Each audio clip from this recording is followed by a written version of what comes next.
Now we're going to move to my 7 steps to business success. So these are really what I think is the base for every business that you can build. Step number 1 is get some experience, so get out there. I see so many guys going in the fitness industry especially, because I've been mostly in that niche for a long time, and they have absolutely no experience. I had a guy come to me at a mastermind and said, "Hey Dave, I can't remember his name. I created this product. You should promote it." Okay, great. What is it all about? Well, it's all about my personal transformation. Okay, well, do you have clients? Does it work for other people? Did you test it? No. How's the marketing? It was horrible anyway. So the guy didn't do his due diligence. He just lost some weight, got a little bit buff, but it thought I'm going to create a product and everybody's going to buy it. It doesn't work like that. You have to be a legitimate coach. There were so many bullshitters online that just popped up everywhere over the past, let's say 10 years. It's actually very hard now to say, is this guy a real expert or not? And you know what? The market is in a state now where it's kind of skimming itself.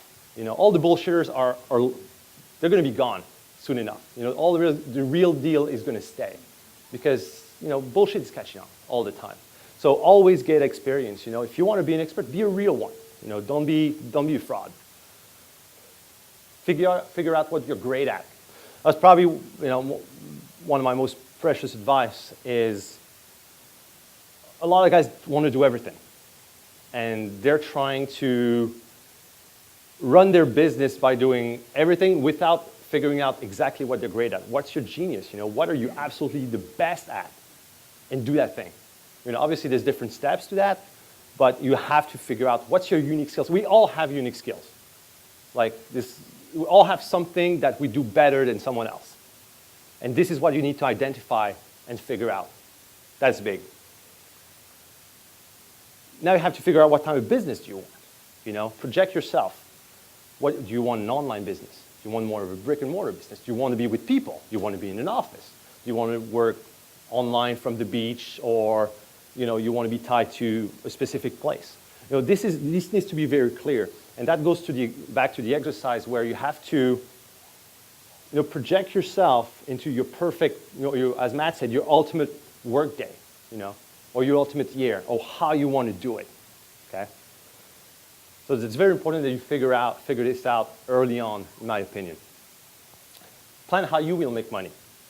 Because trust me, you can be a guy who has great ideas, who has a lot of things to say, but if you don't know how you're going to monetize and how you're going to keep the money coming, you have no business. If you don't make money, a business is here to make money. If it doesn't make money, well, you're a charity because you're offering stuff for free, but technically it doesn't serve anyone that much on the bigger perspective. Hi. We're raising my daughter French, and her first word is hi. Go figure, right? Yeah. Set goals and get shit done. Nothing's going to be handed on a silver platter. You're going to need to work. Work hard. And setting goals, in my opinion, is how you get to get shit done. So how I operate mostly is always with a 3-year plan. The first year, I always have 10 clear goals for the next 12 months. So you can divide it, it could be whatever, but it's goals that can be achieved within a 1-year time frame. Okay? Put that on a piece of paper. Pin that to your board. It's going to be there in your face every day. You're going to have to remember them. And once they're clear in your head, you're going to have to do everything you can to make that happen. So, but always keep in mind that these need to be, don't set goals that are too low, but goals that you're going to have to work hard for, but that are reachable. Then on the second year, I have mostly, I would say, 5 points. And these points can change depending on how the first year goes. And the third year, usually, it's an idea. It's never set in stone that this is I'm going to do in 3 years. But you need to have that idea. Just thinking about what you want your business to look like in 3 years, or how you picture your life in 3 years, it's an inception.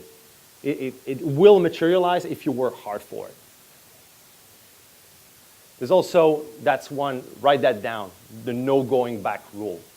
And this is something that Matt and I implement a lot in our business now as it grows, is that whenever you do a step, or you reach a certain goal, or you reach a certain, I don't know, let's say salary you're paying yourself, never go back to less. Once you reach it, there's no going back. You need always to move forward. If you're, for example, you say, okay, I'm going to pay myself $3,000 this month. Well, you need to make sure that that's the bare minimum you're ever going to pay yourself ever in your life. You cannot go back. And when you set that rule, to set it up for yourself, it's very powerful. Very, very powerful. And that's going to allow your business to really go up.